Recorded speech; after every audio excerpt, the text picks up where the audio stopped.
video is broadcast on Mark Levin Show channel. Thank you for listening. Please subscribe to the channel. He's here. He's here. Now, broadcasting from the underground command post, deep in the bowels of a hidden bunker, somewhere under the brick and steel of a nondescript building, we've once again made contact with our leader, Mark Levin. Hello, everybody. Mark Levin here. Our number, 877-381-3811, 877-381-3811. There's so much to discuss. You know, we began to reveal the truth about the Republican tax plan last evening when a couple of CPAs called the program. And there's more information I'm sure you've heard today. I saw in Politico that the Republicans have hidden this 46% tax bracket. And, you know, you would think if the Republicans really believe in this stuff, and I guess they do, that they would put it out front and make their case for a 46% tax bracket. It's absolutely a disgrace. And the president keeps saying this is the biggest tax cut in American history. No, it's not.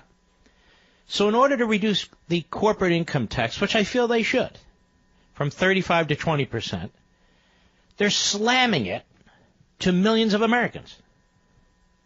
To millions of Americans. Because they will not cut government. And I've said it over and over again, and it's good to hear Rand Paul repeat what I said the other day. This class warfare crap is unbelievable. And it's coming from Republicans.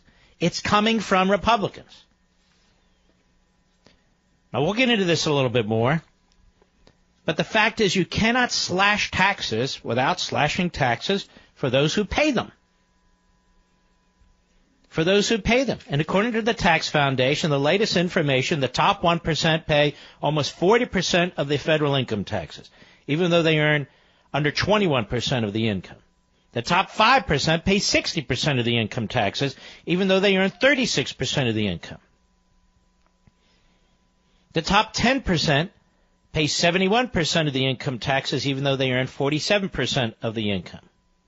The bottom 50% pay just 2.7% of income taxes, even though they earn a greater share, 11.2% of the income. And yet it's that bottom share, the bottom two shares, that the Republicans are focused on, because, you know, they don't want tax cuts for the rich. How about just tax cuts across the board? How about do what's right? The most successful president in modern American history, probably the third greatest president in history, Washington, Lincoln, Reagan, in my opinion. Reaganomics, they used to mock him. He didn't care. He fought for his agenda. Now, when Reagan came into office, do you know what the top tax rate was? It was 70%. 70%. So in his first wave of tax cuts, in August 1981, he cut it from 70% to 50%. Then there was a second wave of tax cuts, and he cut it from 50% to 28%. And no bones about it. 28%. That's pretty incredible, is it not? And yet the Republicans today, they sound like leftists. They sound like that, and quite frankly, so does the president. My tax cuts are for the middle class. And many of their tax cuts are not for the middle class. While they're cutting rates for many people, they're slashing deductions. So they give with one hand and they take with another, as you heard on last night's show. On last night's show. I'm not saying there ought to be tax cuts for the rich. I'm saying there ought to be tax cuts across the board. When you're creating a new tax category of 46%, that is devastating. As even Rand Paul said, you have to cut taxes on the top 1% or it's not a significant tax cut. And of course, he's exactly right. He's exactly right. Politico broke it. Not the conservative media. Politico, a left-wing media site. House Republicans claim the tax plan they introduced Thursday keeps the top individual rate unchanged at 39.6%, the level at which it's been capped for much of the past quarter century. But a little notice provision effectively creates a new band in which income is taxed at over 45%. Thanks to a quirky proposed surcharge, Americans who earn more than $1 million in taxable income would trigger an extra 6% tax on the next $200,000 they earn, a complicated change that effectively creates a new, unannounced tax bracket of 45.6%. I don't care about the millionaires, Mark. What's the problem? The problem is a lot of these guys and gals are small business people.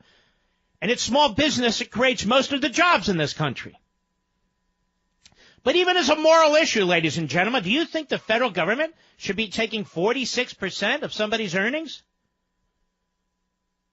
Almost 50%? And then when you add in state income taxes for those states that have them, I mean, if it's California or New York, you're paying well over 50%, or that's your effective rate, well over 50%. That's absolute confiscatory policy. It hasn't been advertised by Republicans who've described their plan as maintaining the current top rate at 39.6%. And it goes against decades of GOP orthodoxy that raising taxes on the rich discourages work and reduces economic growth. And yet, ladies and gentlemen, it is unfortunate that I have to report to you that some of the nationalist populists out there think this is great because they buy into the class warfare argument. If you believe in capitalism and private property rights and entrepreneurship and limited government and a flat tax or a fair tax, then you don't believe this is right. You don't believe it's right. Now, this goes against decades of GOP orthodoxy. Raising taxes on the rich discourages work and reduces economic growth. The rich, the rich, the rich, they keep throwing it around. Raising taxes on American citizens who earn a certain amount of money. That's the way it ought to be stated. Reached by phone, Steve Moore, a tax expert at the Heritage Foundation, said the surcharge was news to him. Quote, I was just in a briefing with the White House on this, he said. They didn't mention that. Seems kind of bizarre to me. So here's a guy that spends his days in Washington at the Heritage Foundation, working with the Trump administration, working with members of the Republican Party on Capitol Hill, and he knows nothing about it because it's concealed from him, as it was concealed from us. The new rate stems from a provision in the bill intended to help the government recover from the very wealthy some of the benefits that lower income taxpayers enjoy. See? So now we're fighting with each other. Fighting with each other, fighting over tax rates, a limited pie, static economics, rather than slashing government so we can reduce the revenue that the government takes from all of us. From all of us. Under the House Republican plan, all individuals, no matter whether they earn $35,000, $150,000, $10 million, would pay the lowest rate, 12%, on their first $45,000 in taxable income. That's a normal feature of current American tax law, they write. But in the new plan, House Republicans want to claw back some of the benefit for individuals who earn more than $1 million or couples earning more than $1.2 million. And I'm sure a certain percentage of you folks listening think that's perfectly fine. Doesn't affect me. What do I care? We have to care about these things. This clawback stuff and all the rest of it. The greatest tax cut in modern American history, perhaps all of American history, was the Reagan tax cut. It will not be the Trump tax cut. It will not be the Congressional Republican tax cut. This is barely a tax cut. In the wash, when you look at it, it is barely a tax cut. Corporations will get a huge tax cut from 35 to 20%. I am not against that. We want to encourage business creation. We want to encourage businesses to return. We want to encourage R&D and capital investment and all these things. It's very, very important so our companies are competitive and vigorous in terms of investing their funds. Great. But then they turn around and they say, you know what? Now we're going to slam these individuals here. We're going to take the health savings account from this guy. We're going to cap deductions on property taxes to $10,000 and just this Mickey Mouse stuff. This Mickey Mouse stuff, which is politically insane. But it's an economic matter. You've got these supply-siders, and I said, I believe in supply-side economics, but I also believe in cutting spending. As a moral matter, as a constitutional matter, as an economic matter and as a political matter. I believe in cutting spending. And they do not. They don't, and they're not gonna. They don't even try. And so here we have it, ladies and gentlemen. Republicans, they're not going to let the rich get away with anything, and this is real crappy stuff, real crummy stuff, this class warfare stuff that the Democrats are involved in, among others. The Republican Party's involved in, among others. So we buy into this whole notion of class warfare. Class warfare. Let me just be clear about this, because the media in this country are so moronic, they'll never explain this because they believe in this stuff. Listen to me carefully, please. This whole notion of the proletariat and bourgeoisie, it comes from Marx and Engels. And they believe the history of man is the history of economic class warfare. And they write extensively about this. Very, very extensively. The Communist Manifesto is just a relatively short, it's not a brochure, a short essay. They wrote quickly in order to push out, because they were also not just philosophers, but they were ideologues and political activists. They wanted a worldwide communist revolution.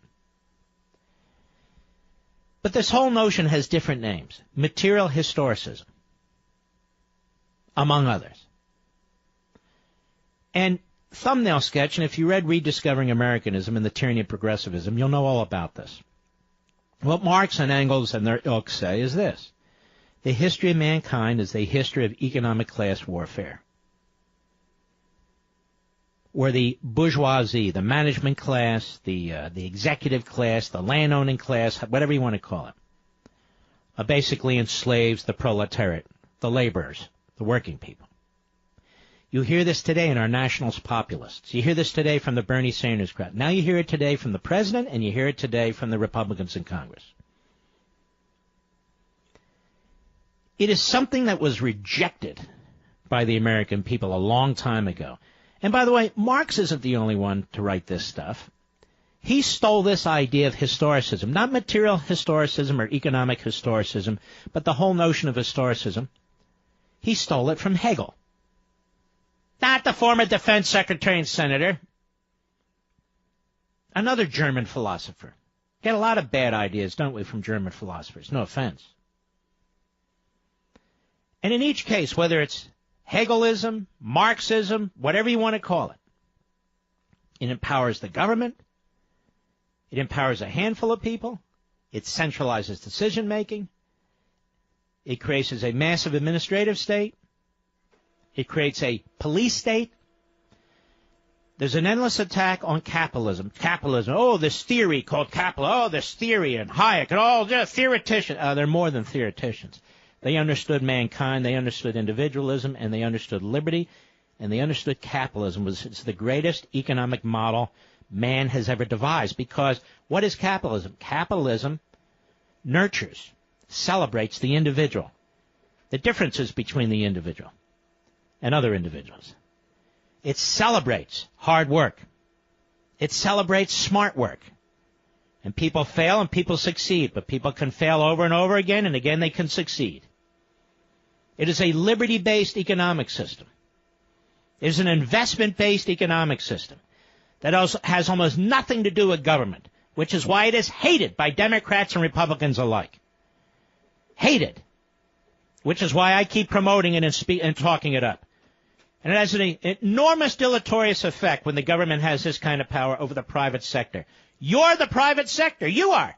Whether you're a mechanic or a truck driver, electrician or a plumber, whether you work on an oil field or in a coal mine, whether you work on a car assembly line, whether you're white collar, blue collar, union, non-union, you're the private sector. And you're under attack constantly with this tax code. You're under attack constantly with the propaganda that come out of the mouths of the left and the pseudo-right about class warfare. They want to whip people into a passion, into a frenzy, one against the other. They want to group you into economic classes. That's Marx. We're not grouped into economic classes. We're individual American citizens. We can become anything we want to become if we work hard enough and smart enough. So this proletariat bourgeoisie crap is pretty much what we're getting day in and day out, including from the Republicans now, who want a special 46% rate for millionaires. I mean, yes, get them. No. What it ought to be, government. Slash your spending. Get out of our faces. Stop trying to attack one citizen and turn one against the other. It doesn't matter one iota if the guy next to me is worth $10 million or $100 million. It's of no consequence. It doesn't affect me. What does affect me is if policies are put in place that have as in the aggregate, dilatory economic effects that make it difficult for me to put food on the table for my family. I'll be right back. Mark Levin.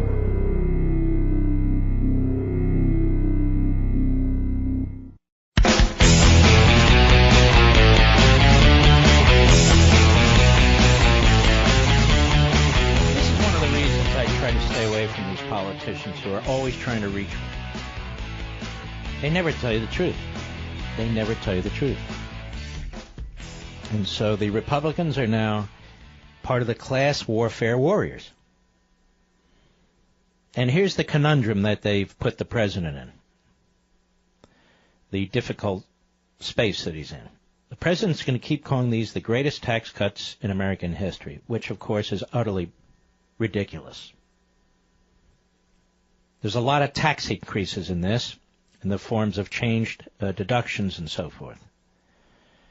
The Republicans are going to tell you what a wonderful plan this is, and they'll highlight 5 or 6 things they do through Grover Norquist, among others. And yet when real CPAs start looking at this stuff, they go, you better take a closer look at this. You better take a closer look at this, which we've been doing now for 2 days.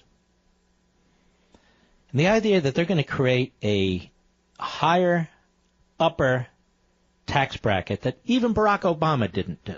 Even Barack Obama didn't do. Even the Democrats who controlled the House and the Senate and the presidency, who pushed through Obamacare, who pushed through Frank Dodd, even they didn't do any 46% top rate. And you know damn well if they had, you and I and the rest will be jumping up and down. But here, because the Republicans propose it, and it's the greatest tax cut in American history by increasing the top rate, I hope they don't get away with it, but they may well.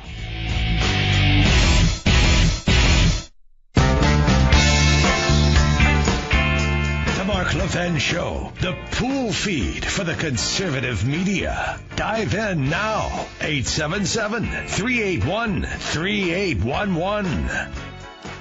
You know, so much of what is fed to us is just so outrageous. You know, I'm watching media reports of this Republican tax plan. And so you have the usual arguments, the Democrats saying it's tax cuts for the rich, although I can't think of a single one. Republicans saying, no, this is good policy, tax cuts across the board and so forth. And they're both lying. There are no tax cuts for the rich in this. None. And as far as the Republicans go, this is a horrible bill. Last evening, early on, I said, I think it's 85% good, 15% bad. And then the more I was learning about it and hearing about it and now reading about it, it's the other way. It's 15% good and 85% bad. I can't support it now. I cannot. And I think these Republicans in the House and the Senate are utterly irresponsible, and they continue to be utterly irresponsible. I can't support the elimination of the health savings account. Is that a tax cut? I can't support capping property tax deductions at $10,000. Why should we do that? Well, the blue states and hey, look, I'm not interested in the blue states and the red states. This isn't about politics to me. It's about liberty. It's about growth. It's about opportunity. It's also about fairness. People who've bought homes and they live in these communities and they're paying these taxes, what do you want them to do? Get up and move? Maybe they can't get up and move. Maybe they can't. And that would be many of you. So you don't punish individuals based on where they live. or if their state governments, like in California and New Jersey and New York, are totally out of control. We support sound economic policy. We support capitalism. We support private property rights. We support entrepreneurship. That's what we support, and that's what these programs or cuts are supposed to do, right?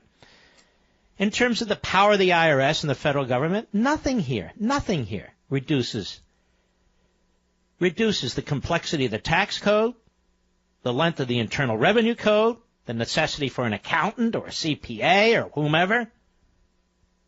This doesn't simplify a damn thing.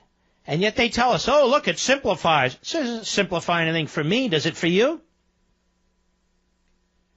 I don't think so at all. I mean, they claim to stand for the little guy. They're not even standing for the little guy. But we deal so much here with dishonesty, with a lack of reality. So here's the debate. The Democrats claiming these are tax cuts for the rich, which is preposterous when they're creating a new massively higher tax rate for people who net over $1 million. And the Republicans claiming this is the greatest tax cut in American history, which is a lie. It's preposterous. And we're going to help the middle class. They're going to help some in the middle class and hurt some in the middle class. But what's all this class talk anyway?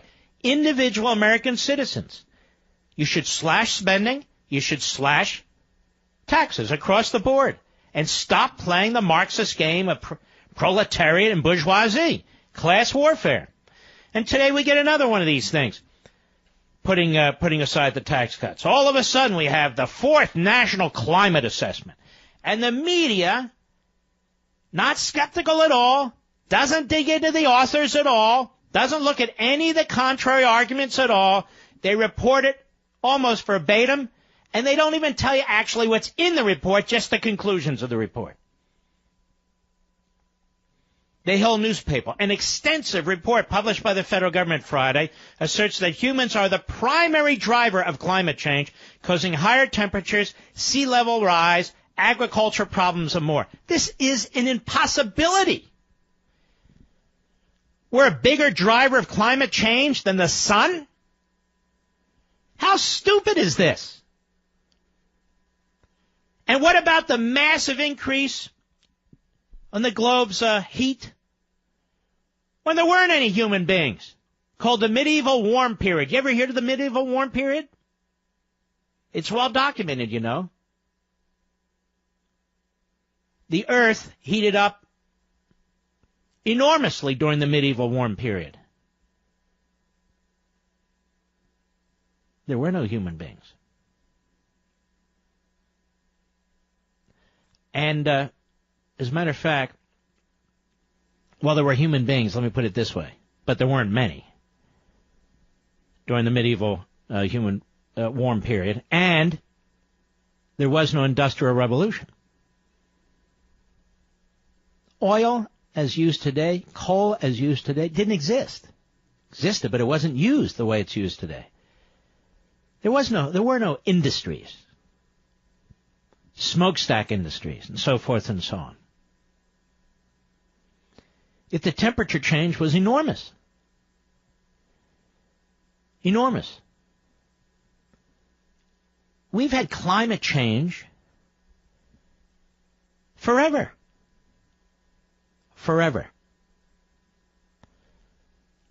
And the idea that we are the primary drivers of climate change, when there was massive climate change before we even existed, I'm just telling you the stupidity of this whole thing.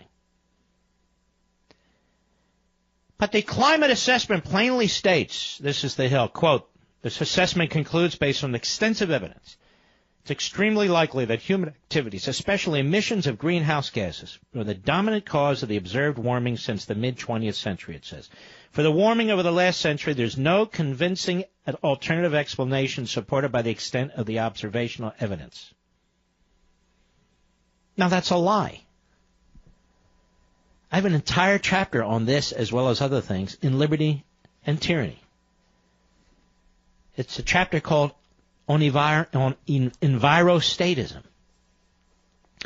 And this argument's been pushed by the federal government now for years and years and years, being pushed by NASA Goddard Institute in Space Studies was pushed by a guy by the name of Dr. James Hansen, the director of NASA Goddard Institute for Space Studies, one of Al Gore's buddies, was an advisor to Al Gore. His early work was used to justify global cooling, by the way. Now he became the most influential and bombastic high priest of global warming. Is that the kind of scientists we're talking about? There are many scientists, many who have contrary views to this, but how many of them were invited to participate in the production of this report? I can give you several of them right now. Dr. Nur Sharif, top astrophysicist, associate professor at Hebrew University, says it's not man who affects the climate, it's the sun. The sun. Or Dudley Hughes, renowned geologist. Same thing. And he says to the extent the climate has changed, this was his example. He says, let us picture a football stadium with about 10,000 people in the stands. Carbon dioxide represents 4 people out of 10,000. It's the smallest volume of any atmospheric gas. Smallest. Smallest. There are many experts who reject this notion. The National Center for Public Policy Research, 2008, Dr. Arthur Robinson of the Oregon Institute of Science and Medicine announced more than 31,000 scientists signed a petition rejecting the theory of human-caused global warming. Do they ever talk about that? No. That's less than 10 years ago. Phil Chapman, geophysicist, astronautical engineer, the first Australian to become a NASA astronaut, an expert in this field.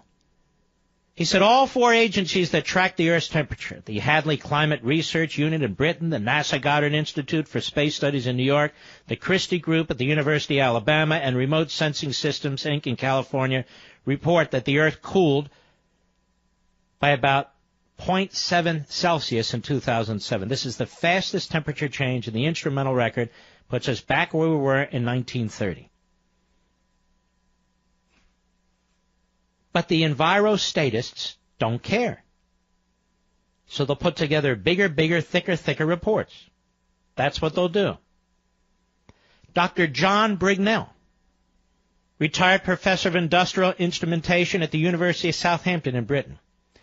He composed a list of alarmist claims and news reports that man-made global warming causes or has caused. If you go to page 140, 141, 142, 143 in Liberty and Tyranny, you're going to see it. One show, and I'm not going to punish you today. I read them all.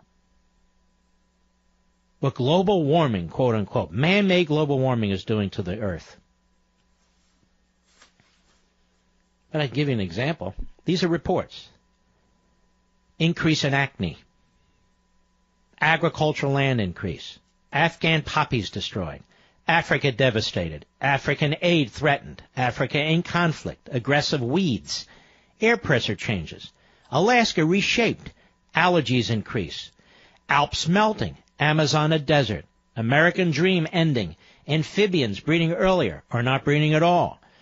Let's see. Ancient forest dramatically changed. Animals head for the hills.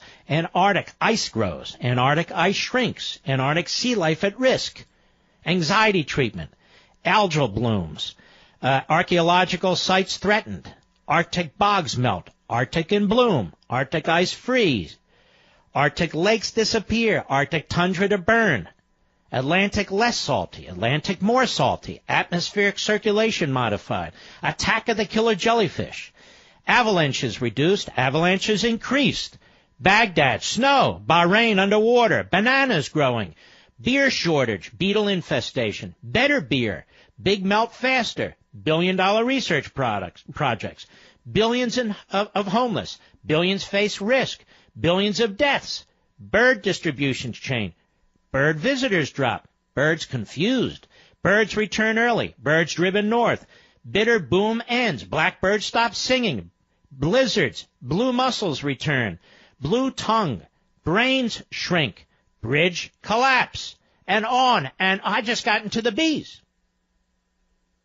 Just got into the B's of the alphabet, the B's. Thing after thing, issue after issue, attributed to man-made global warming, even when they contradict each other. Or climate change, as they put it now. One phony report after another, one phony allegation after another, which all has the same purpose, which is what? To empower government.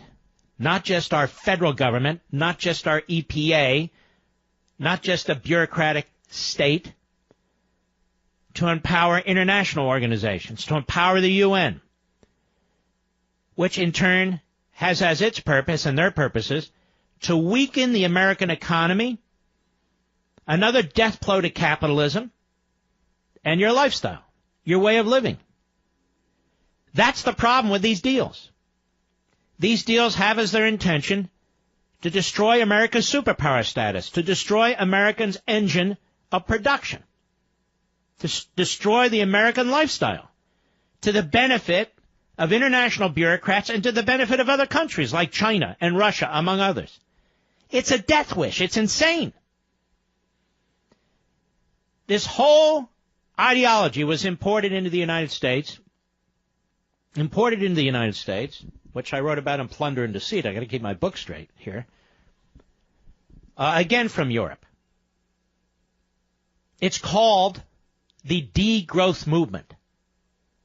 The degrowth movement, to destroy our assembly lines, to destroy our steel mills, to destroy our oil patches, to destroy our coal mines, and on and on and on. Now, most of us have never been to a steel mill. Most of us have never been to an oil patch. Most of us have never been to a coal mine. Hundreds and hundreds of millions of Americans have never seen them, have never experienced them, have never watched them in production. We just assume if we need something, we can get it. Wherever the steel comes from, or the aluminum comes from, or the rubber comes from, plastic comes from, so be it. We don't know, our automobiles, we go to the gas pump, we expect gasoline to come out. We take our cars into a mechanic, we expect them to have oil to oil what needs to be oiled. We expect if we need a new tire, they have rubber to make a new tire. What people don't digest intellectually is this stuff has to come from somewhere, and there are other men and women who have to produce it. It's like going into a grocery store. I love these massive supermarkets. Get anything you want from anywhere in the world, anywhere in the country, all kinds of meats and fish and wines. I love it. All kinds of vegetables and this and that. Oh, I insist on it. Well, where the hell do you think it comes from? Well, if the no-growthers, the phony climate change crowd gets their way, it won't come at all. The shelves will be empty. There won't be tires. Or the cost will be so prohibitive, it won't matter. I'll be right back. Mark Levin.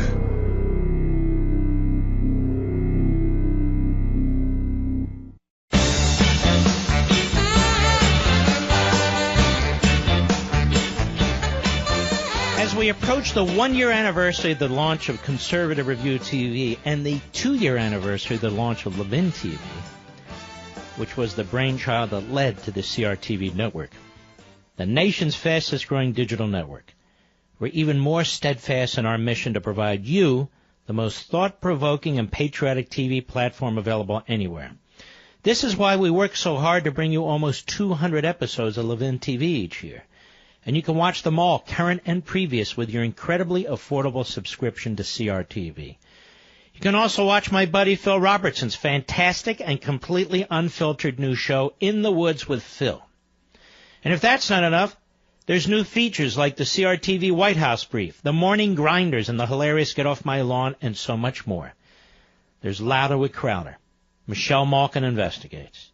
Now, all these programs are in stunning high definition, 100% commercial-free, and all available to you anytime, 24/7. It's time to start binge-watching programs you can feel good about, folks, and you can start doing that today by signing up at crtv.com. That's crtv.com, or give them a call. Those of you sitting in your car, now's the perfect time to do it. 844-LEVIN-TV. That's 844-LEVIN-TV. All right. By the way, I'll get into this next hour. we have members of Congress introducing bills to combat sexual harassment by members of Congress. You ever hear anything like that, Mr. Producer? They're introducing laws to control themselves. And we'll get into this next hour because it's the weirdest damn thing. The weirdest damn thing. And even those coming forward saying they were sexually harassed, fine. They won't name names, or they haven't named names. Well, who was it? So we can hold them to account if they're still in office, and if they weren't in office, or not any longer, we'd like to know who they are. Eric, Los Angeles, California, on the Mark Levin app. Go. Hey, Mark. Yes, sir. Go right ahead, please. Yes. Okay, Mark. Yeah, all right, that's 3 times. One more and you're out. I said hello. Go. Hello, Mark. All right, get out of here. This guy's I can't help it. Right out of the box, I get a moron. Let's go to David. Pawtucket, Rhode Island, Sirius Satellite. How are you? How are you doing, Mark? Thank you for taking my call. Thank you, sir. Mark, they were shoving this global ice age stuff down our throat in junior high school in 1976, 1977, 1975. They were telling us that because of human interaction, using all the, and I remember hearing this, it was like we were being taught this was fact, that by the year 2015 we'd be in another global ice age. Yep, I remember. Same here, and we can pull up the old articles out of Newsweek and so forth. And I assume the science was good enough back then to know what was going on, right? Thanks for your call, David. We'll be right back.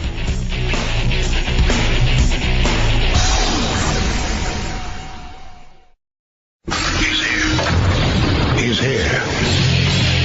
Now, broadcasting from the underground command post, deep in the bowels of a hidden bunker, somewhere under the brick and steel of a nondescript building, we've once again made contact with our leader, Mark Levin.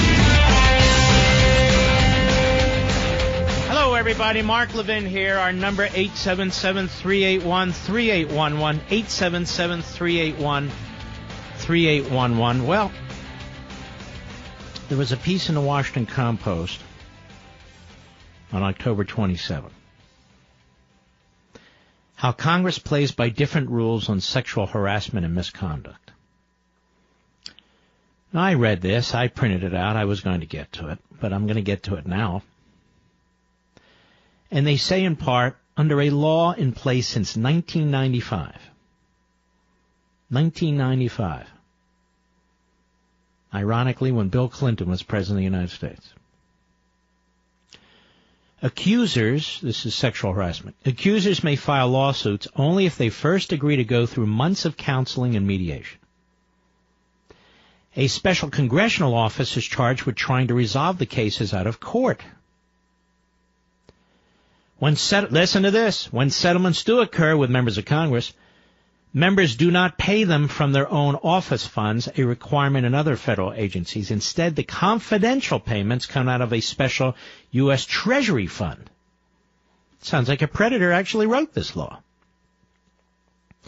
Congressional employees have received small settlements compared with the amounts some public figures pay out.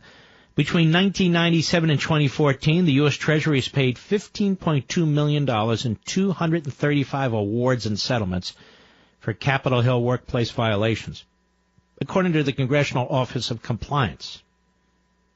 The statistics do not break down the exact nature of the violations. So they have a whole covert system set up on Capitol Hill by a law they put in place in 1995. They have all these hoops that somebody has to jump through, all these hoops they have to jump through before they can make an allegation, in order to avoid an embarrassment to a member of Congress and so forth. Now, I'm not saying everybody who makes an accusation is telling the truth, or everybody who is accused of something is guilty. That's not even my point. My point is, why do they set up this separate system for themselves? Much like health care, FOIA doesn't apply to them, and on and on and on. They don't have to be part of the Social Security system.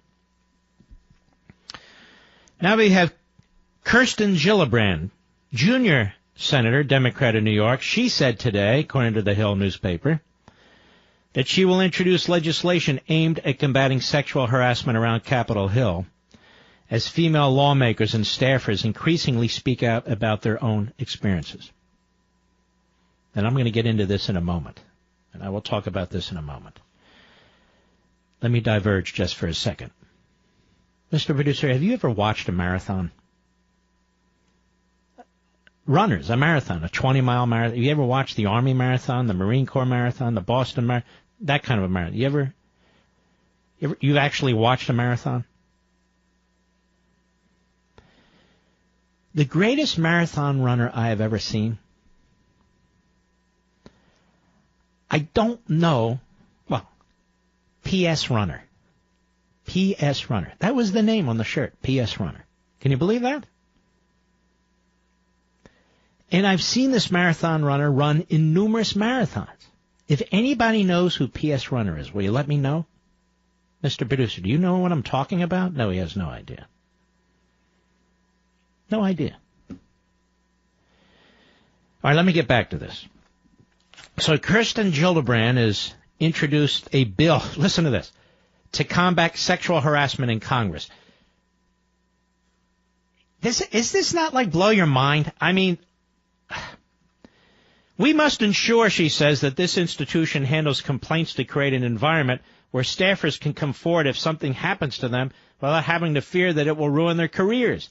She added that you see time and again in institutions all around the country a culture where power and fear keep sexual assault and sexual harassment in the shadows. Congress is no different. Congress is no different? Really? Congress is no different. Now, the truth is, you and I knew this. We heard all these stories about Ted Kennedy, and there's certain members of Congress now, beloved by the media, one of whom is a Republican who the Democrats love. There used to be rumors about this individual as well. There's rumors about many of these individuals. Many, many stories about them. About what a, what a disgrace Congress is when it comes to the treatment of their staffers and so forth. Much like Hollywood. But here we have a senator who's going to introduce a bill to combat sexual harassment in the Senate and in the House. Let me tell you why Kirsten Gillibrand is a gutless wonder. You know why she's a gutless wonder? She doesn't name names. It's all general talk. I want general talk. Kirsten Gillibrand, if you have to combat sexual harassment in Congress, would you please tell us who the sexual harassers are so the public can know, so we can vote them out of office? Give us their names. You can pass a new law. Give us their names. There have been 4 individuals, I believe, who've come forward and said they were sexually harassed while in Congress. By whom? By whom? Come forward and tell us who they are. In addition to requiring that the Office of Compliance's voluntary sexual harassment training be mandatory. Okay. You know what, ladies and gentlemen? My parents taught me right from wrong, good from evil. They taught me as a young boy how to treat girls and now ladies. We all don't need sexual harassment training, do we? Sexual harassment training? Well, let's do this together, shall we? Keep your hands to yourself. Keep your mouth shut. Treat people with respect. Talk to them about the issues, not about their genitalia. If you're married, behave yourself. Behave yourself. Be loyal to your spouse. If you're not going to be loyal to your spouse, then divorce your spouse. And if you cheat on your spouse, shame on you. The harm you do to your family, including your children, it's a disgrace. Absolute disgrace. There, I've just done sexual harassment training, haven't I, Mr. Producer? Yes. You're elected to go to Congress to do your job, to uphold the Constitution, which very few of you do. At least keep your pants up and your dress on, will you? There's another. That's lesson 2. Lesson 2. No disrobing. There you go. No disrobing. No touching. No lurid or lewd comments. No weird computer sites. I mean, we need a law? 4 in 10 of the women who responded to a roll call survey earlier this year said they believed Capitol Hill had a sexual harassment problem. 1 in 6 said they had experienced it personally. 1 in 6? That's a survey. So I don't know if this is accurate or not. Surveys are surveys. But apparently there's a whole lot of sexual harassment going on. 1 current lawmaker and 3 former lawmakers told the Associated Press that they had experienced sexual harassment or hostile comments around the Capitol. Staffers also described to roll call the worry that reporting an incident would negatively impact their careers. And this is the body that passes laws that apply to all of us. And yet apparently don't apply to all of them.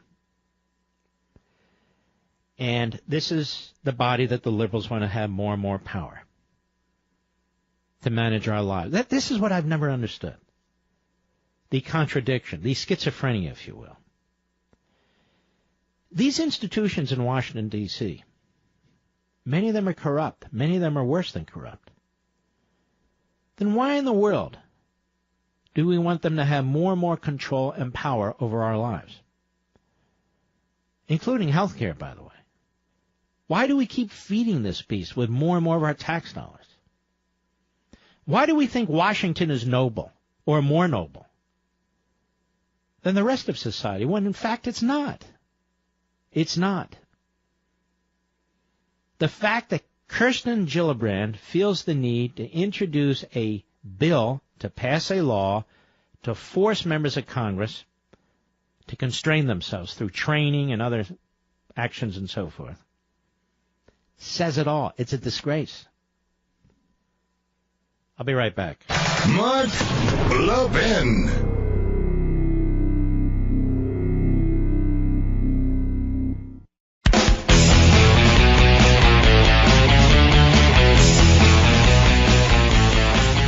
I got to pace myself. There's a lot I want to get to tonight. A lot that I believe is very, very important. But there's some people who've been waiting a long time. Todd, Nashville, Tennessee, the great WWTN. Go. Hi, Mark. It's wonderful to talk to you. Thank you. Thank you. I just wanted to put into perspective the disingenuousness that claims the majority of scientists go along with global warming. Go ahead. Anybody with any familiarity with just slightly significant greater than regular thermodynamics would know that if you increase the amount of CO2, ignoring the sun, of course, because that doesn't have any effect, the amount of temperature increase that you'd get just by increasing the CO2 to Cambrian levels, before even humans were around, 1,600%, would be about 0.5 degree Fahrenheit. And if you add methane to that, the temperature would actually be reduced. I just wanted to put that in perspective. And I have a question, because I believe the sun has an impact. You know, when I look at the ocean, I look at how massive it is, how powerful it is. You know, we're little pipsqueaks. We're nothing. We're not even a grain of sand. You look at the ocean, you look at the power of the ocean, the power of the moon and gravity, the power of the sun. Absolutely. And to think that we can impact these things, lower the ocean, raise the ocean, is so bizarre to me. I just think the mindset is people want to believe that we can control things, when in fact we have no control over it whatsoever. Perhaps it provides a level of comfort to them to think that they have that amount of power. I think so. And I think politicians are more than happy to pretend that they do, particularly on the left, because it means more regulations, more taxes, less sovereignty, more international agencies and departments controlling our sovereignty and so forth. So they're more than happy to play into this. Absolutely. And who gets rich? More bureaucrats? More international bureaucrats? Politicians keep getting reelected. They act like they're actually doing something effective. I mean, this is so ridiculous that it's just... Before the Industrial Revolution, let me ask you this, Todd. Before the Industrial Revolution, did the Did the planet heat up? Did the planet cool off? What happened? All those things. Significant climate changes well before humans, including an ice age. Exactly. You know, there weren't coal miners, there weren't assembly lines, there wasn't mankind. The whole thing is so ignorant. I mean, here we are arguing against the flat earthers. Absolutely. All right, Todd, thanks for your call. I appreciate it. Let's keep moving. We're very agile here. Jennifer, Oklahoma City, Oklahoma, on the Mark Levin app. Go. Hey, Mark. How are you? All right. How are you? I'm fine. I called a rail against the Republicans and their tax plan. You said when the CPAs put a pencil to it, then they'll know what a bad plan it is. And my husband and I are both CPAs, and we put a pencil to it yesterday. Well, tell us quickly about it. Well, we have an adjusted gross income of around $190,000. We're both retired. I do work part-time, but we have good pensions.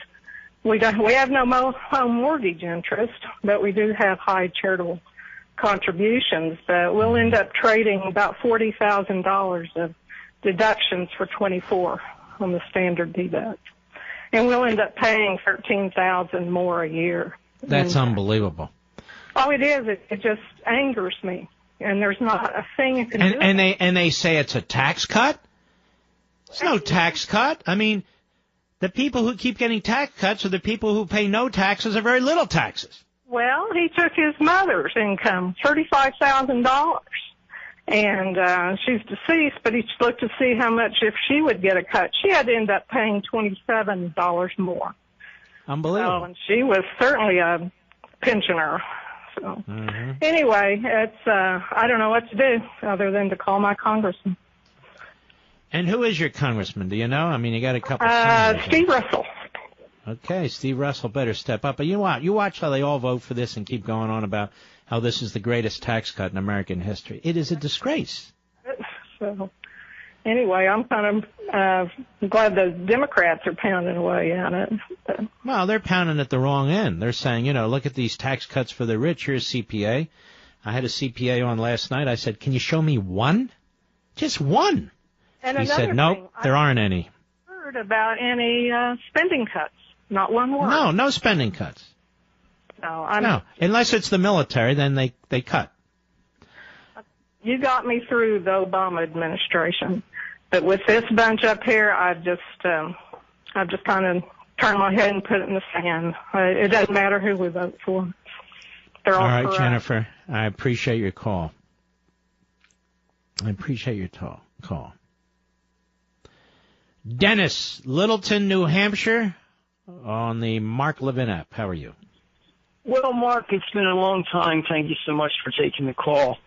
Yes. One of the things that just fuel me to no end is the lack of information that the politicians and even Trump, they just don't educate the people on basic economics. Anybody that takes economics in school learns that people spend money. What do they do when they get a little extra money? They spend it. And when they spend it, guess what? They buy something. And I was telling your call screener, the little story you tell about iPencil, the trickle-down effect of just a simple pencil, of how it employs people, what it does, you need to read it again. Now, originally, I'm from South Jersey. I know you're from Philadelphia, so you might be familiar with South Jersey and the yacht companies that just boomed in South Jersey. You had about 6 of them. Big yacht companies. We're talking multi-million-dollar stuff. Do you remember when Clinton put the 10% luxury tax on back in the 90s? Oh, yeah, he killed them. He killed them and all the jobs that went with them. I was there as a witness to it. They shut their doors. The orders stopped. This is what happens when you take money away from the producers. Now, this wasn't a tax increase, I understand, but basically it was because the people that buy the stuff had to pay more for that product. So, in a sense, it affected their income because it was an increase in their expenditure. There is an absolute economic proof of what happens when you take the producer, and penalize him. Now, look, this is a... I got to run, but Dennis, got to run. Hard break, but excellent call. I really appreciate it. I'd forgot about that, but I certainly remember it now. I'll be right back.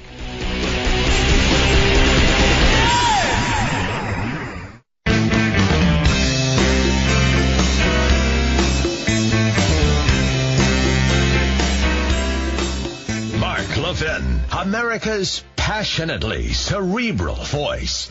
Talk with that voice now. 877-381-3811. You know, there's something I've realized.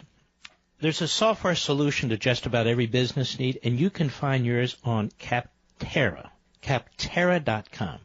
Capterra.com. Whether you're a startup looking to keep better track of customers, a nonprofit hoping to have a record fundraising year, or a business that simply needs better payroll software, Capterra's got you covered. Capterra has over 400 categories of business software for you to choose from. Anything from email marketing to scheduling to accounting and beyond. Capterra makes it easy to find what you're looking for. They have thousands of ratings and reviews from actual software users just like you. Best of all, using Capterra is absolutely free. Capterra connects you with the business software that will help you do what you do better. So visit Capterra.com, Capterra.com/Levin. Go there today. Join the millions of people who use Capterra. That's Capterra, Capterra, just like it sounds phonetically, Capterra.com/Levin. That's Capterra.com/Levin. All right. Let's take a few more calls before I get to more stuff. Randy, Ocala, Florida, the great WSKY. Go. Mark, this is an honor and a privilege akin to the time I had a case accepted for review by the United States Supreme Court. Wow, thank you, Randy. Thank you. This is one off my bucket list. For the last 5 years, I've been researching the tax policy of the United States and advocating and educating. The financial fraud that is being committed on the American people by both the Republicans and the Democrats is just mind-boggling. And they tell us that they've got the better way. I don't know if you remember when they rolled out with major fanfare the Better Way plan, and this was Speaker Ryan and Chairman Brady, and they said, oh, we've got the better way, fairer, flatter, simpler. And then all of a sudden yesterday they give birth to the worst way plan, which on the personal tax side is totally smoke and mirrors.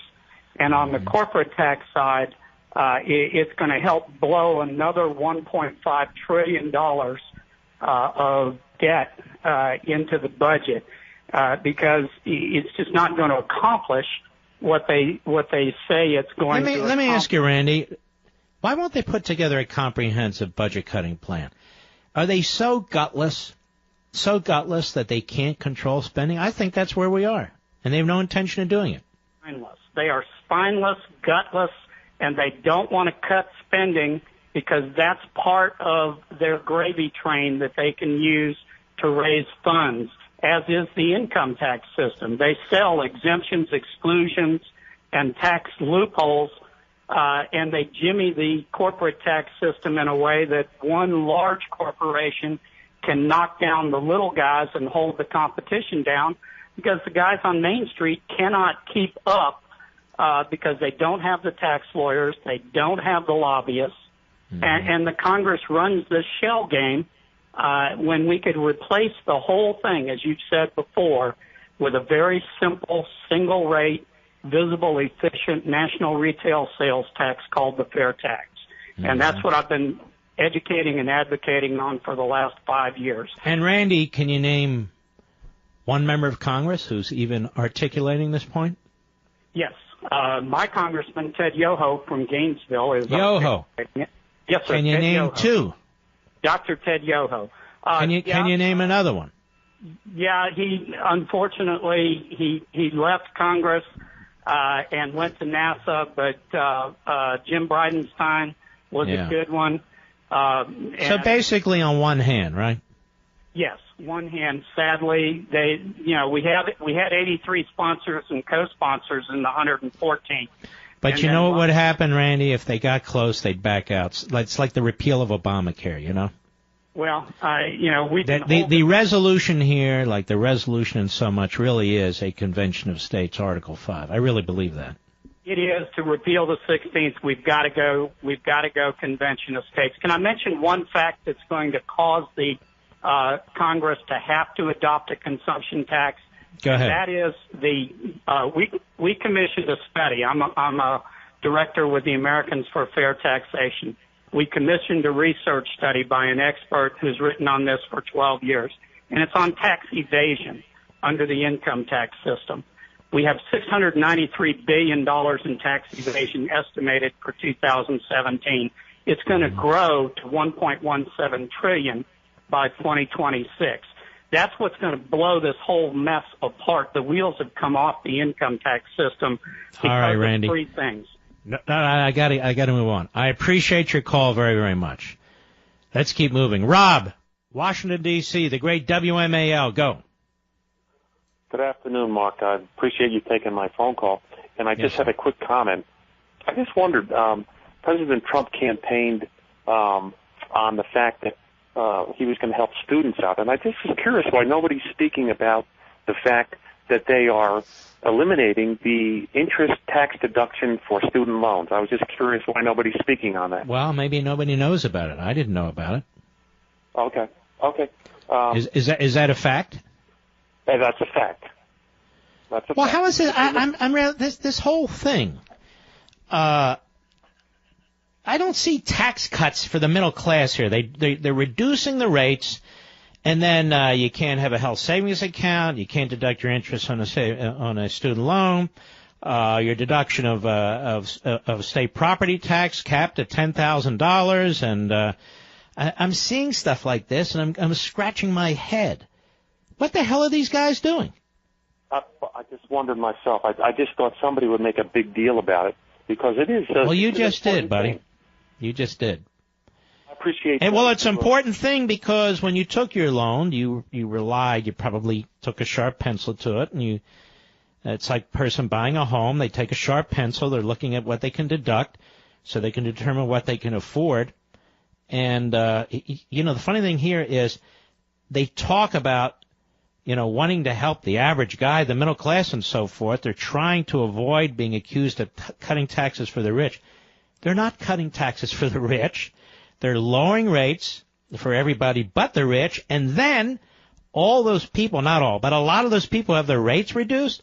They're taking deductions away. All right, thanks for your call, Rob.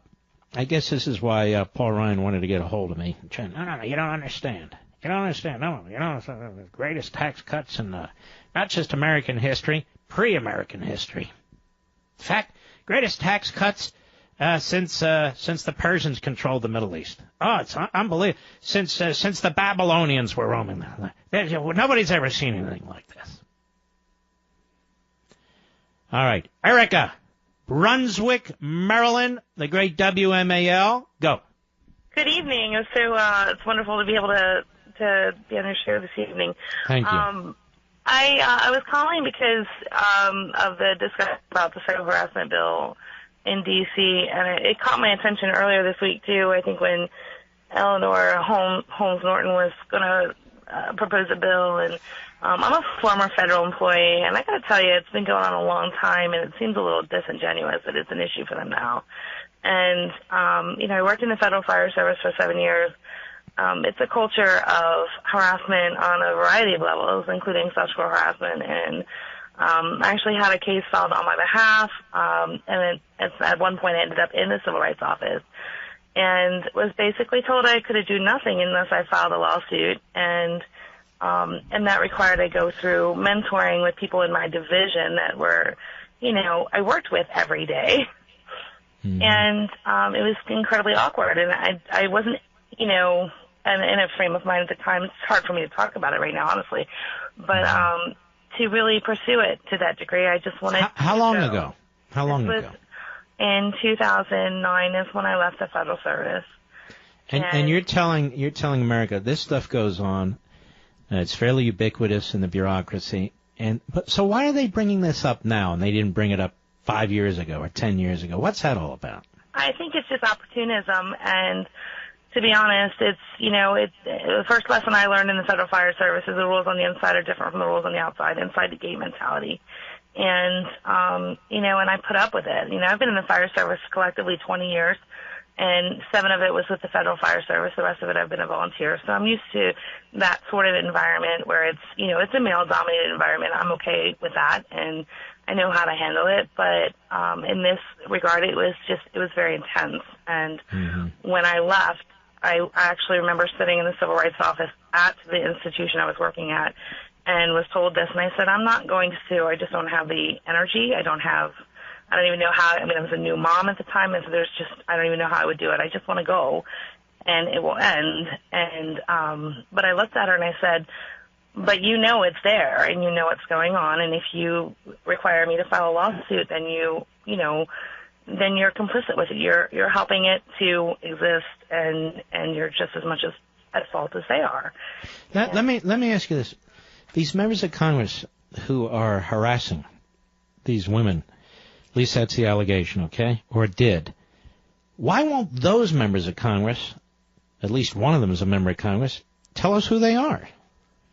Because it's just like what you said. They're all protecting the institution.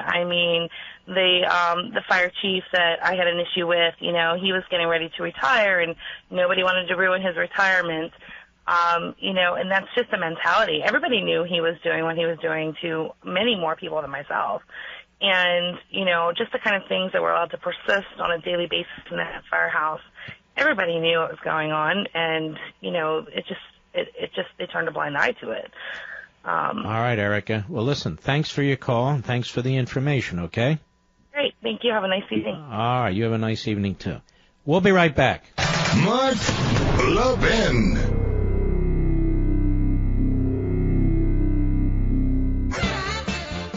Folks, the president is on this international tour, which is a big deal. He's going to visit a number of very, very important countries in the Pacific Rim and Southeast Asia and so forth. And he's in Honolulu right now. And, I was thinking, as I'm watching the film, you don't have to worry about what Donald Trump's going to say overseas. Oh, I know all the leftists and the kooks said, whoa, you tweet should. That's not what I mean. He loves this country. He's not going to trash our country. He's not going to trash our history. He's not going to trash the American people. He's not going to trash our economy. He's not going to trash our military the way Obama used to do when he traveled throughout the world. So that's very, very, it's not only refreshing, it's invigorating that you have somebody that's visiting these other countries who loves our country, and he's not going to trash our country. It's a big deal. It's a big difference, too. Now, speaking of big differences, business travel is a game of wins and losses. Having a short wait to get through security, that's a win. Forgetting about the bottle of water in your briefcase so you have to go through a security line again, that's a loss. Well, buying your business trip at Upside.com is a triple win. Number one, they have the absolute best available prices for flights, hotels, and rental cars.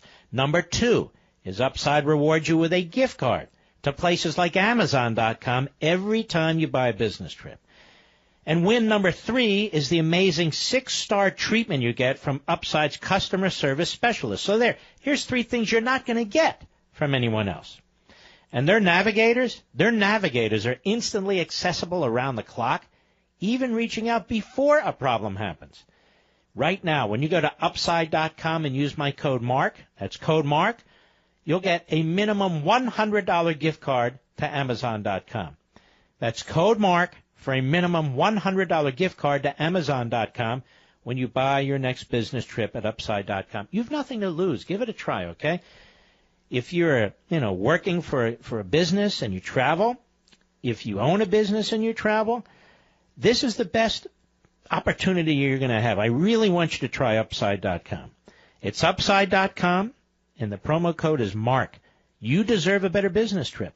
Minimum purchase required. See site for complete details. Upside.com, code MARK. I know you're going to love this service. You folks who take business travel. And you get a card as well. You know, like Amazon.com, a $100 gift card. And you still get your miles and everything else. It's absolutely terrific. It really is. All right. Let's go. Let's see what we have here. Okay. Oh, Bruce, Seaford, Delaware, on the Mark Levin app. Go. Yes, sir. So now to speak to you.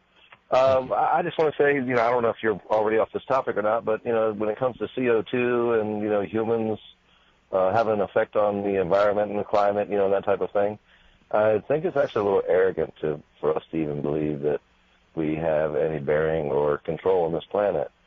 The dinosaurs, they didn't have CO2 or cars or electric or cell phones or nuclear power plants or nuclear bombs, and they created CO2, but you're right. There was no economy to speak of. There was no CO2 emissions from automobiles. We had the Industrial Revolution and so forth and so on. But of course, your point is rational. Your point is logical, and so your point will be attacked because we get these partisan scientists who line up, who choose each other. It's a very incestuous process. The government picks people it wants to hear from for the most part.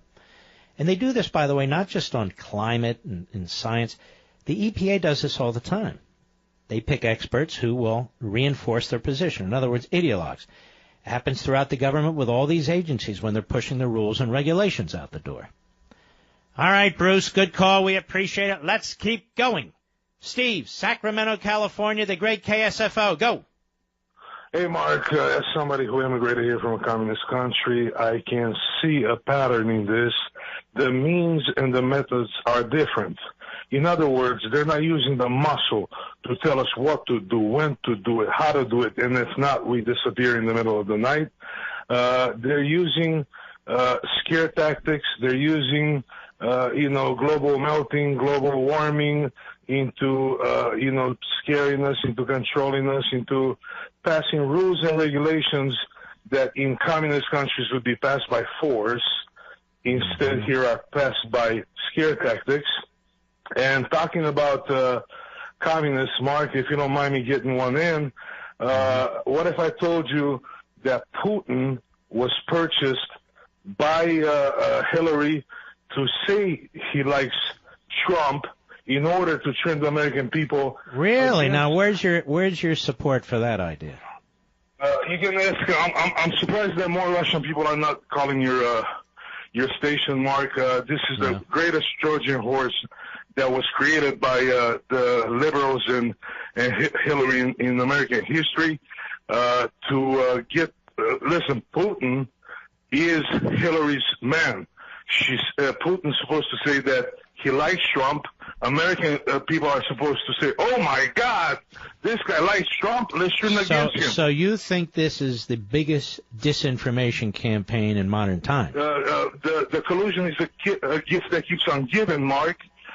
Because if that backfired on them, the Trump and Russia collusion is a distraction while we erase more computers with the cloth, while we destroy more evidence on the uranium deal. All right, my friend. I got it. Very, very fascinating. All right. Thank you for your call. I shall return.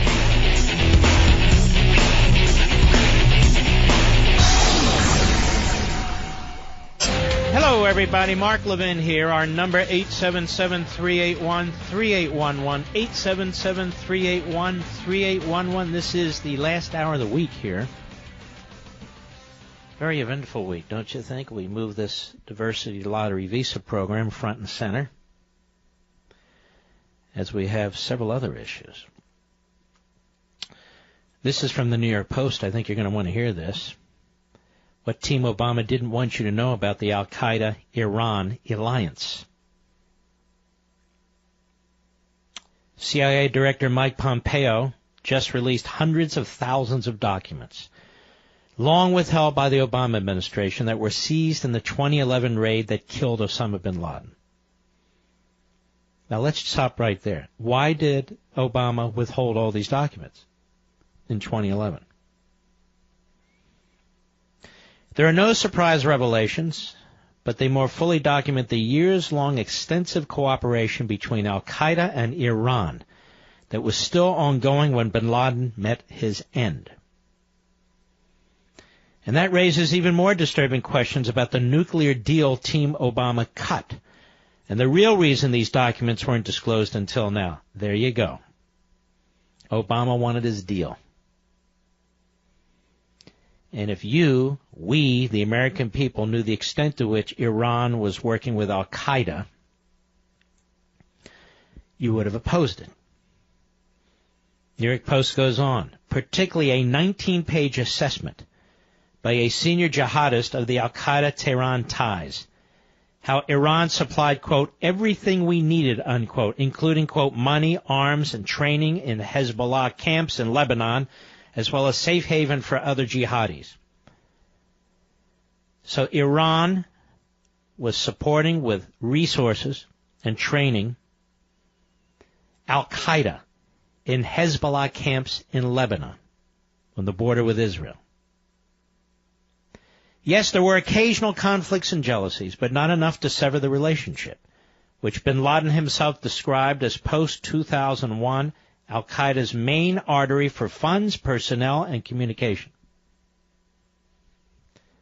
This is a further brutal indictment of Obama and Kerry, the Democrat Party, Bob Corker, and all the rest, who greased the skids for this vote, who turned the treaty clause on its head and reversed the numbers.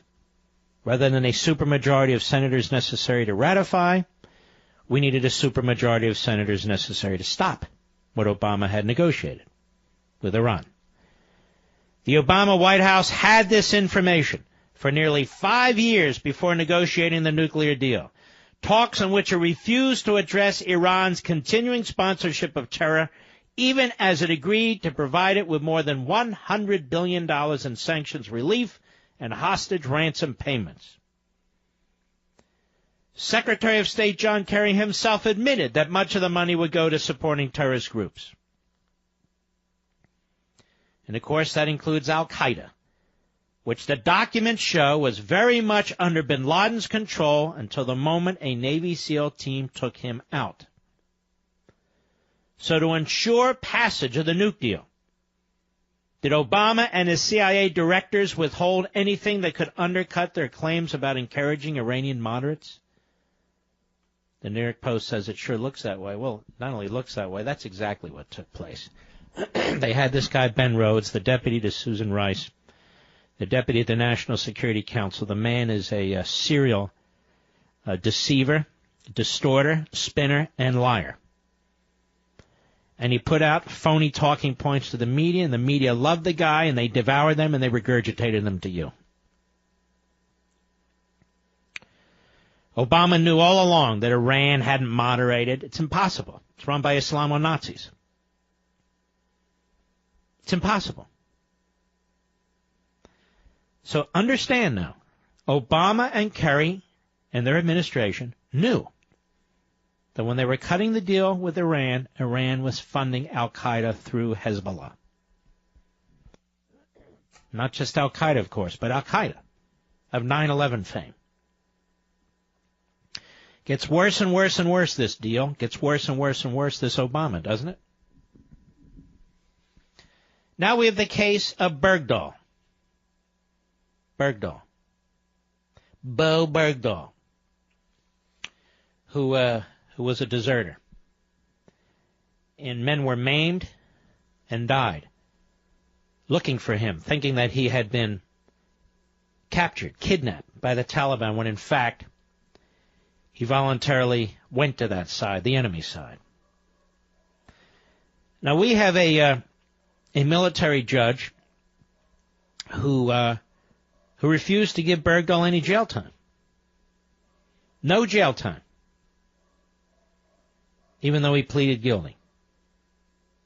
He was fined. He was reduced in rank to an E1. He was dishonorably discharged, but no prison time. And the President of the United States is right. This is a disgrace. It is a disgrace beyond explanation.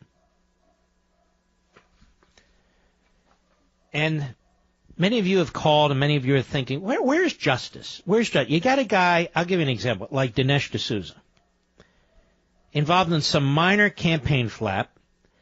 The prosecutor, the U.S. Attorney's Office in Manhattan, it's run by one of Jim Comey, Bob Mueller's buddies, an Obama hack. An Obama hack. And he insists that D'Souza do prison time for a single, relatively minor violation of our campaign laws. Not a slap on the hand, not, some type of, some kind of deal. And no, 20 months in prison. And yet Bo Bergdahl is said to have suffered enough at the hands of the Taliban. Suffered enough at the hands of the Taliban. He wouldn't have been in the hands of the Taliban if he hadn't walked into the hands of the Taliban. It's a disgrace, absolute disgrace that this guy doesn't do time. Decades gone by, he would have done more than time. He would have been thrown in the brink for I don't know how long, if not worse. If not worse. And the left, they could care less. Could care less. All right. Let's take a call here. I don't know how much more we can stand, to be honest with you. I'd rather listen to you folks. So we're going to go to Dave in Green Bay, Wisconsin, the great WTAQ. Dave, go. Hi, Mark. Dave from Green Bay. I just wanted to, first of all, tell you thank you and how much we conservatives here in Green Bay appreciate having you. We absolutely love you here. And thank you. I'm just sickened, absolutely sickened. I can't even contain myself by what I heard today, that Bergdahl walked free. The people that risked their lives, this man in the wheelchair, the soldier who was shot in the head, look what he has to deal with the rest of his life, what his wife is going to have to deal with in taking care of him. And this yellow traitor walks away scot-free. Why? Because we have a lib judge in the military who thinks this traitor has suffered enough. I'm just sickened by it. And this whole traitor Obama giving billions to Iran, who has spilled more American blood than any other nation. I just wonder, what is this country coming to? And I thank God for people like you and the president we have now in Trump, because it's time the pendulum starts swinging the other way. Well, I appreciate your call very much, and I can tell you, I believe the American people are with us. I think that's why they vote Republican. They hope that these Republicans are going to stand up. And unfortunately, most of them don't. Some of them do. But you're quite right. This Bergdahl thing is pathetic. It's outrageous. Did you ever think that he would get no prison time whatsoever? No, I thought for sure he'd get 40 years at the minimum. And I just really question this judge. Is this it, Mark? Is this as far as it can go? Or can this be appealed? Or can any more be done? They could, technically. You could actually take it to the Supreme Court, technically. But I'm guessing it's done. To leave it up to one lib judge in the military who's going to make this decision for every man who puts on the uniform, to me, is absolutely disgusting. And what about this Iran deal? You notice I brought them up in the same breath, really. You have this Iran deal where we know, as a matter of fact now, that Iran was funding al-Qaeda through Hezbollah, and Obama kept it from the American people, as he kept so much from the American people. You know, Russian interference with our election, he kept that from the American people right up to the right near the time of the general election. He covered that up, too. I think Obama was a absolutely reckless, rogue, lawless president. They want to talk about impeachment and that sort of thing. I can give you 10 things off the top of my head that man should have been impeached for. Dave, I want to thank you for your call, and be well out there in WTAQ land, and stay warm out there in Green Bay. Brian, Baltimore, Maryland, the great WCBM. Go. Hey, Mark. Good to talk to you again. I want to talk about the Kirsten Gillibrand to the legislation she put forth with regards to how people should act and how they should treat people. But the caller, Erica, earlier, she kind of, because she was in the federal fire service, and you know I'm a fireman as well, that really, really bothered me as to what I heard she had to endure. And I just want to give you a snapshot of how the world would work if people actually just took a step back and didn't do anything with any kind of agenda. I was an officer in the fire department. I am an officer in the fire department, and I have two requirements for people who are on my crew. My requirements are, do you want to work, and will you work? I don't care what color you are. I don't care who you go to bed with. I don't care what toilet one you use. I don't care about any of that. Do you want to work, and will you work? And those things that's basically what it comes down to, and it's basically the second half of the golden rule. Treat others like you want to be treated. And if people have trouble with Christianity and Jesus and things like that, I can secularize it, and I do it very often. I say, just don't be a But I'm trying to figure out how you're addressing this lady who said that she was abused. Well, the things that happened to her, well, I'm just saying that should have never happened. It never would have happened with regards to... Here's how I look at it. I've got a wife, and I've got a daughter, and I've got a mother. And if anybody put their hands on them or abused them in some way, I'm not talking about, little comment here and there. I'm talking about sexual abuse and true harassment. I would be furious. I don't do that to other people, and I don't expect it to be done to members of my family or to anybody else either. Again, you can have people who make wild allegations, who are dishonest and not telling the truth. You can have people who are wholly innocent. But I'm talking about a case here. She had a settlement. The government was involved and so forth, and that's not so easy to get. The process is a tough process. So I'm not taking anyone's side in specific. I'm just saying as a general rule, I find it incredible that you have a United States senator who is introducing legislation to, she believes, prevent her colleagues from sexually harassing people. I don't think it gets any sicker than that, quite frankly. All right, my brother, we appreciate your call, and stay safe out there. I'll be right back. Mark Levin. Is there any entertainment value in that pathetic show at all? With, 4 yentas and a guest? Mostly libs? Why would any show have Keith Olbermann on it? Keith Olbermann should be in a padded room where you can look through the door and see him playing hopscotch with himself. Anyway, let's take a listen. Hat tip, right scoop. Cut 2, go. A lot of people are, of course, frustrated by Trump's reaction to the terror attack here in New York. But you said recently via tweet that Trump and his family have done more damage to America than bin Laden and ISIS combined. Yes. Do you believe that? Now stop. Do you hear the applause, the clapping seals in the audience? Now that means the producer and the director have the applause sign blinking on and off. The morons in the audience are applauding this. Go ahead. Yeah, we did really well after 9/11. I don't think the country has given itself enough credit for what we did not do after 9/11. We did not restrict all of the freedoms in this country. We did not single out people. We did not destroy the fabric. People died on 9/11. Yes. I mean, the comparison is absurd. Well, do you mean the time after? But more people died in the Iraq War than died in 9/11. We didn't need to be there. You think that bin Laden did less to damage America than President Trump? Yes. This is the show, The View. What network is it on? Do you know, Mr. Producer? ABC, the American Broadcast Corporation, or Broadcasting Corporation. So here we have an American corporation. You know, we talk about the NFL, and we should. We talk about some of the owners, and we should.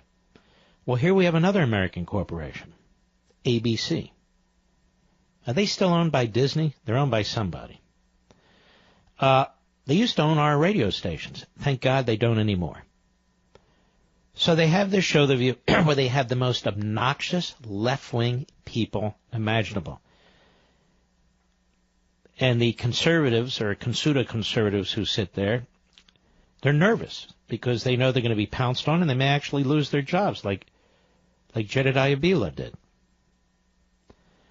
So Meghan McCain, who says something that's intelligent, sane, she's in the minority in terms of viewpoints on The View.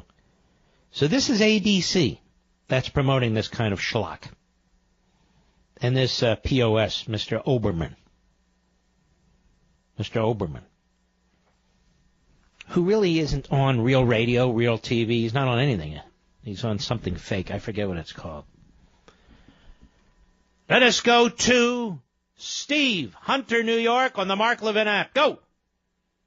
How you doing, Mark? Great pleasure to talk to you. Thank you, sir. I wanted to talk about Bo Bergdahl, if I may, for a moment. Yes, sir. So I am a combat infantry veteran. I served in 2009 in the exact area that Bo Bergdahl, actually his unit, took over from me. So I was there, and I know exactly what the troubles are and, how everything is tough over there. But what Bo Bergdahl did was take away an incredible amount of resources from the United States military. He took away our ability to actually fight the war and made it so that we had to do nothing but look for him. And it kills me. It really, it destroys me to think about the fact that, all the guys that I watched bleed and die, have to sacrifice for the effort of looking for this one individual, and then... I'll tell you what, Steve, we have a hard break. Hang on, if you will. I want to finish our discussion. Don't hang up. I'll be right back with Steve. This is very, very compelling.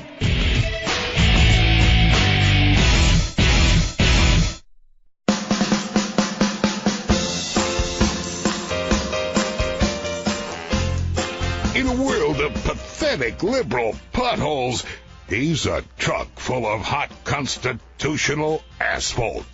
Mark Levin. Call him now at 877-381-3811. By far, my Casper mattress is the best mattress I've ever slept on. No other mattress even comes close. It helps me get the best night's sleep, period. And you're going to love Casper as much as I love mine. Switching to a Casper is a no-brainer. It's a higher quality mattress at a more affordable price. I'm sleeping cool and comfortably every night, much better than on the old overpriced mattress I used to have. Casper ships right to your door for free in a small, how did they do that, size box? They'll even pick it up if you don't love it, and they'll refund you everything. And from its breakthrough design and superior quality to its packaging, to letting you try it for 100 nights in your own home, it's no wonder Casper was named one of Fast Company's 50 most innovative brands in 2017. Put Casper to the test in your own home for 100 nights risk-free. Go to Casper.com, use code MARK, and you'll save $75 on your purchase. That's Casper.com, code MARK. Minimum purchase required. See site for details. Terms and conditions apply. Thomas, Augusta, Georgia, the great WGAC. Go. Mark, how you doing? Great show. Okay. I wanted to know, y'all were talking about taxes a while ago, about cutting taxes. Didn't Ronald Reagan also cut our deductions? Not only that, Ronald Reagan increased some taxes, but here's the difference. It's not a matter of cutting out some deductions or increasing some taxes. He slashed the rates so completely and moved so many people off the tax rolls that the deductions that he would have eliminated, like interest on car loans and that sort of thing, were de minimis. And same when he increased some taxes when they would send him omnibus bills. The overall tax rates were slashed so completely. As an example, the 70% coming down to 28%. He didn't create a new 46% rate, increase the rate. As I say, they were so significant. And other things he did in terms of new deductions, like increasing the ability of individuals when they make capital repairs or capital investments to write them off faster. You don't see a lot of that in this bill. What you see a lot in this bill is a lot of in one pocket and out of the other pocket. Yeah, I can see that. But to me, I think a flat tax is probably the best way to go. That way I like the idea. You know, people fight over a flat tax and a fair tax. Let me tell you, if we can get either, we're in pretty good shape, don't you think? I agree with you, 100%. Yeah. All right, Thomas. Thanks for your call, buddy. Oh, yeah, I want to go back to Steve. I apologize, Steve, in Hunter, New York, on the Mark Levin app. So, Steve, you're saying the unit you were with was replaced by the Bergdahl unit, right? That's correct, Mark, yes. And the fact that he got how the hell do they give him no prison time? This is a real head scratcher with me. I mean, his lawyer's arguing in front of the military judges. His lawyer's arguing he suffered enough, 5 years under the Taliban. Well, who the hell's fault is that? It's his fault, Mark. Of course, it's ridiculous, isn't it? It absolutely is. I can't imagine abandoning my brothers in the situation that I was in there, because I know the exact time frame that he was there. It was the most kinetic environment on Earth at that time, which means it was the most, violent and war-ridden province that could exist. This is Kunar province we're talking about, or Konar. Do you think he was scared? And so he jumped to the other side? What do you think was going on here? I really can't speak to that, Mark. I couldn't imagine why anyone would abandon their brothers in a situation like that, because the only thing that you have tying yourself to any sort of reality is your brothers right there next to you. Mm-hmm. All right, Steve, I really appreciate your call and your service. God bless you, my friend. Let us go to Mark, trucker friend, South Dakota, Sirius Satellite. Go. I sure appreciate you taking my call, Mark. Thank you. I was going to say about this Bergdahl thing that really upsets me and America, and I'm sure it does, is that this man didn't even get a single day in prison. He escaped a life sentence. But what's so unfair about this judge's decision is that those fine men in the military that went searching for him, they're the ones that got the life sentence with the injuries they sustained for the rest of their lives they have to live with because of this judge's decisions. And that ain't right. What the heck is going on with America when we see this kind of judgment passed down to a deserter? There's nothing right about it. And it opens the door for for anyone else to do something like this again in the future. I could not agree with you more, Mark. I agree with you completely. And this judge will have his job tomorrow like he had his job today. And, my concern is we have so many people like this in positions of power who are utterly and completely disconnected from reality and irresponsible. And what can we do about it? He owes them. Yeah.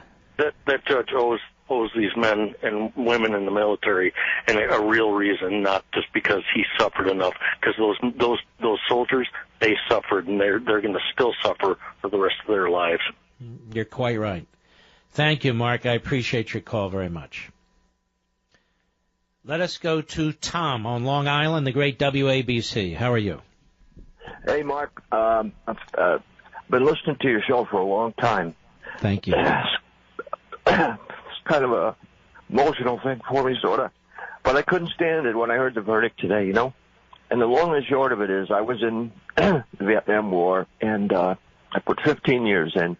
Wow. Got out on the medical. The long and short of it, I put everything away for 50 years. I was one of the guys that got spit on when I came home originally in the 60s. So I got a letter 6 months ago from Obama and inviting me to come to the Northport VA. 6 months ago from Obama? Yeah. Maybe it was 7. And I open it up, I'm like, from the president, and it says it was a whole letter of apology, and we know you were spit on and all this crap. And I put it away because I didn't want to bring it all up again in my own head. And the day of the actual thing at the Northport VA, I got up and I says, I'm going to go. I just got to see this. And I went, there were 1,500 other guys like me. And I felt good when I left because all guys my age, I'm 71, and just being with them was a good part, you know. Mm-hmm. And then they gave us a medal and 50th anniversary of the war and all this crap. And today, to be quite honest, I felt like I'd spit on again, you know. Mm-hmm. It just was like, I couldn't believe this, you know, how this guy could just walk away. Other guys got killed. And you know what, Tom? He didn't just walk away. He walked to the enemy. Yeah, that's what I mean. You know, pure dirt, man. I mean, guys got killed, guys I know gave their lives. There were 18-year-old guys that went when we were called, and, you know, all this crap, come, we're sorry. And what are these new captains or generals or whoever they were on that board let this guy off? Because he had a hard time. He did 5 years. Such a lot of crap. But I just had to call, you know. I just had to say it out loud. Well, thank you, Tom. It was a great call, and I want to thank you for your service, too. Excellent. We much appreciate it. Tom, New Orleans, Louisiana, on the Mark Levin app. How are you? Good, sir. Thank you for taking my call, and I really enjoy your show. I listen to it frequently. Thank you. But I just wanted to make a comment about the tax situation. I'm a CPA by training, and I have a master's in tax, and I'd love to have some other CPAs weigh in on it as well. The way they're going about it is just setting us up for disaster. What they should do, in my opinion, and my humble opinion, is focus on reducing the rates first, and then take a look at the complexities of the tax code and trying to unwind it, if that's what folks want to do. And somebody should model out the benefit of bringing back the foreign cash overseas, future reductions in spending, and the incremental benefit of reducing the tax rate. So I think the combination of those three things, they should be able to strategize on how to reduce the complexity of the tax code.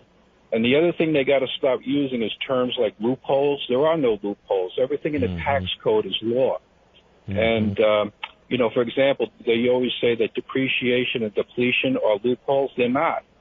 They're both very important parts of our economy, regardless of whether you like them or not. They're built. Well, you know, it makes it possible for people to expand their businesses.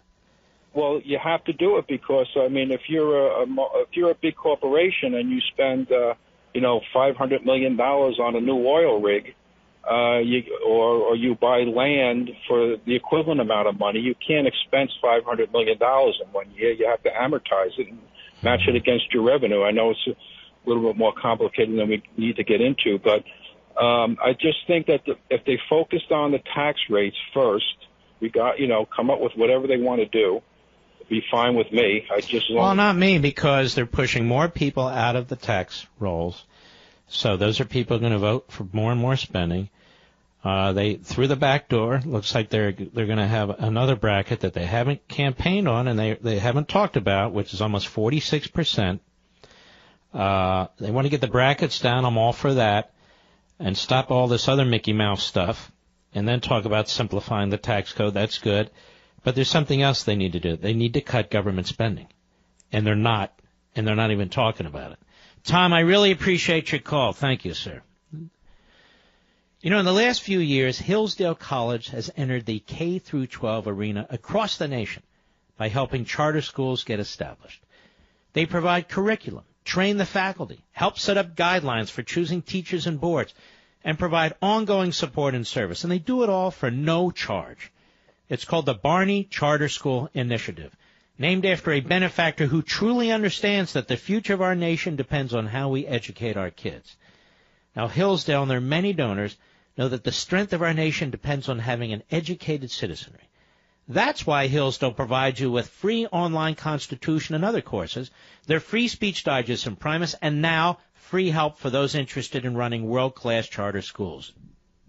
And, of course, on their main campus, Hillsdale provides a rich liberal arts education that teaches college students to learn to pursue truth and defend liberty.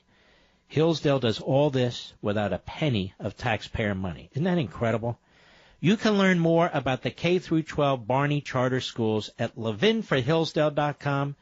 That's Levin for Hillsdale.com, Levin for Hillsdale.com. We'll be right back. Mark Levin.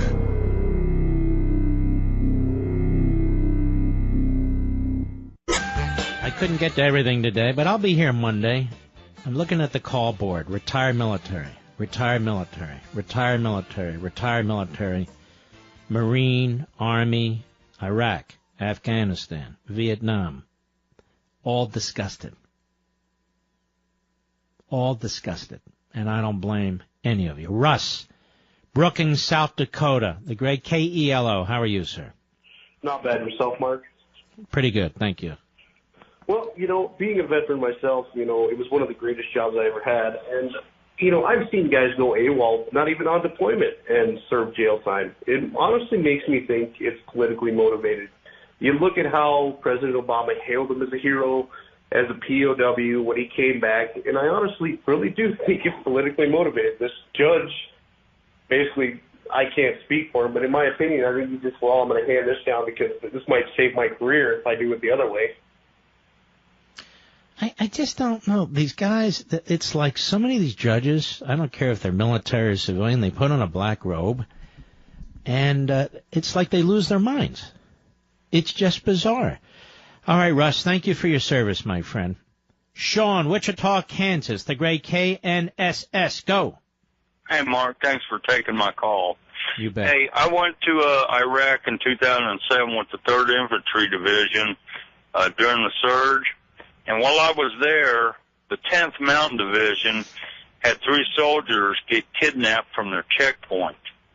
And there was a massive search conducted to find these guys, but it was months later before they were found. That is what was left of them. So, for this Bergdahl to abandon his brothers in Afghanistan, desertion, to walk away and honestly, Sean, I thought he'd get 20 years. Anyway, Sean, I got to go, and I want to thank you for your service, just because it's a hard break here. And I want to thank all of you calling who've served us so nobly and honorably in the military. God bless you all. All right, in honor of all of you, the week is officially over, and the weekend begins right now. We salute our armed forces, police officers, firefighters, and emergency personnel. Good night, Spritey. Good night, Griffey. Good night, Pepsi. Good night, Smokey. And good night, Zelda. Get Al-Qaeda. Get the Taliban. Get ISIS. Get Hezbollah. Get all those subhuman cockroaches. And I'll see you on Monday. God bless each and every one of you.